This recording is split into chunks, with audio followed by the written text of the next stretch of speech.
కొలస్సీ రాసిన పత్రిక 3వ అధ్యాయం. ఎవరున్నారు మీరు? ఎవరున్నారమ్మా? ఎవరితో లేపి ఉన్నారు మీరు? మీ సంబంధం ఎవరితో ఉన్నది? ఏమని పాడతాం? రాజులకు రాజు పుట్టాడనే రాజు కొడుకు మీరు. హల్లెలూయా. అడుగు తిన్నవాళ్ళు కాదండి మేము. విఐపి, వెరీ ఇంపార్టెంట్ పర్సన్ మేము. జ్ఞానము ఈ సృష్టించిన ప్రతి ఒక్కరు నీలో ఉన్నది. చేతిలో ఉన్న మొబైల్ కానీ, నువ్వు ఇంటిన రేడియో కానీ, నువ్వు చేస్తున్న ఇవన్నీ టెక్నికల్ ఎవరు చేస్తారు? క్రీస్తు బిడ్డలు చేస్తారు. హల్లెలూయా. ఈ లైట్ ఎవరు చేశారు?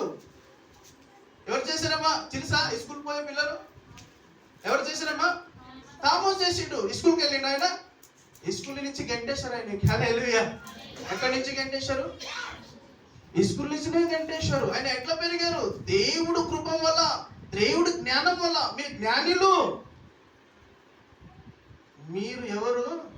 క్రీస్తు లేపిన వారు. మీకు మంచి సంబంధం ఉన్నది. ఇంకా చదవండి. ఆమేన్. దేని గురించి వెతకాలి మనము? పైన ఇంపార్టెంట్ ఏది ఉన్నది? అవసరం ఏమున్నది? ఎవరితో ఏం మాట్లాడాలి? ఏ సంఘంలో కూర్చుంటే ఏం అవసరం ఉన్నది? మన పిల్లలకి ఏం చెప్పాలో, మేము ఎక్కడైతే ఏమాలో, అయ్యగారితో ఎలా ప్రయత్నించాలో, మన పైన గురించి, ఇంపార్టెంట్ గురించి. అది అక్కడ, ఇది అక్కడ, అది ఇది, అది మీకు సంబంధం లేదండి. హల్లెలూయా. మీరు ఎవరు? మీరు క్రీస్తుతో లేసిన వారు. మీరు పైన గురించి వెరీ ఇంపార్టెంట్ పర్సన్.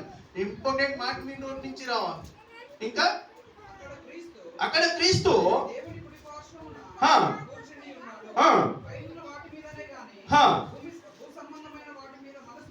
ఆమేన్. ఈ భూ సంబంధం మీద మనసు పెట్టకండి. ఈ భూ సంబంధం మీద మనసు ఉంటే బంగారు కొనుక్కోవాలి, ఇల్లు కట్టుకోవాలి, వాళ్ళకి ఇచ్చాలి, వీళ్ళకి ఇచ్చాలి, వాళ్ళకి తిట్టాలి, వాళ్ళు ఏం చేస్తున్నారు, వీళ్ళు ఏం చేస్తున్నారు, ఎదుటి వారికి కొరకాలి. హల్లెలూయా.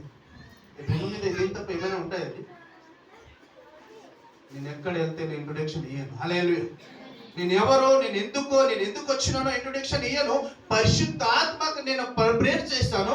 దేవుడా, నేను ఈ సంఘానికి వెళ్తున్నాను, నీకు కృప తెలిస్తే